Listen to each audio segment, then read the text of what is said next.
Today we are going to see a live demo of NebuSoil Sensor.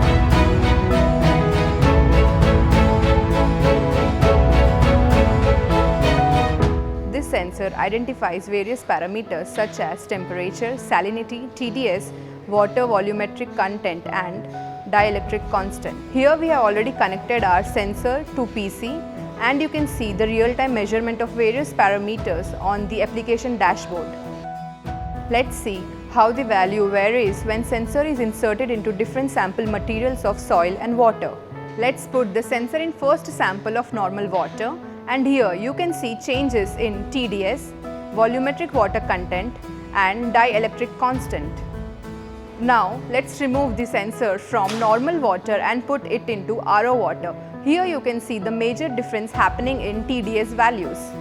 Let's put the sensor in dry soil and you can see major changes happening in volumetric water content and dielectric constant. And now to see further changes in values, let's add some water in dry soil. And here you can see the major changes happening in water content, temperature and dielectric constant.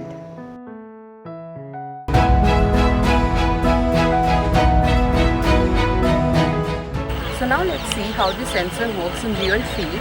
And let's talk to the local farmer over here how they have been using this to enhance their crop and agriculture. પાકના આ ટોકના ઉપજમાં વધી છે અને અમારા પાક વધ્યો.